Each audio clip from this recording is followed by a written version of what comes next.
Domestic institutional ইনভেস্টরদের মধ্যে তৃতীয় স্থানে রয়েছে এসবিআই গ্রুপ।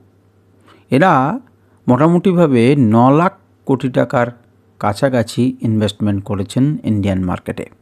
তার মধ্যে টপ 3 সেক্টর হচ্ছে ব্যাংকিং এবং ফিনান্স 44%-এর বেশি, সফটওয়্যার এবং সার্ভিস 9%-এর বেশি, অটোমোবাইলস অ্যান্ড অটো কম্পোনেন্টস 6.7%-এর মতো।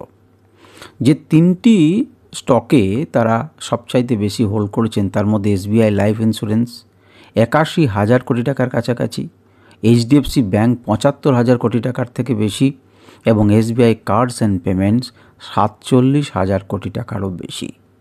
ডিসেম্বর 2024-এ এরা বেশ কিছু কর্মকাণ্ড করেছে, যেটা কিন্তু আমাদের জানা প্রয়োজন। এখনও পর্যন্ত যে ডেটা পেয়েছি আমি অ্যানালিসিস করছি আপনার 10ই জানুয়ারি ভিডিওটা রেকর্ড করছি। এই মুহূর্তে ডেটা অনুযায়ী 7টা নতুন স্টকে তারা নিউলি ঢুকেছেন বা বাই করেছেন।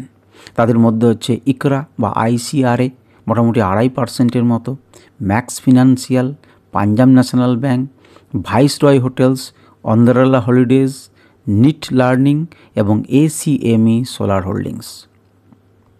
এইগুলোতে এসবিআই গ্রুপ নিউ এন্ট্রি নিয়েছেন।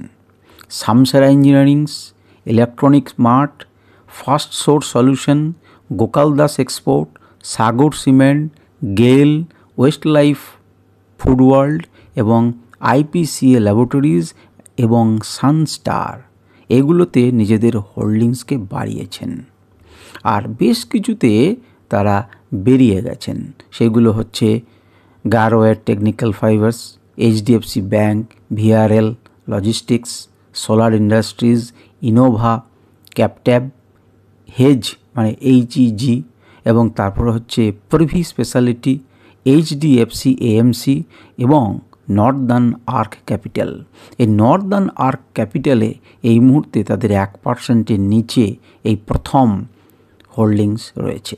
এই সম্পর্কে আমি চেষ্টা করব আপনারা যদি বলেন তাহলে আরও ডিটেলে আরও বড় ভিডিও তৈরি করার। আপনারা কমেন্ট করতে পারেন।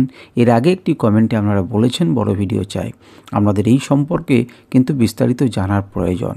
আপনারা যদি ইচ্ছা প্রকাশ করেন তাহলে নিশ্চয়ই আমি করব।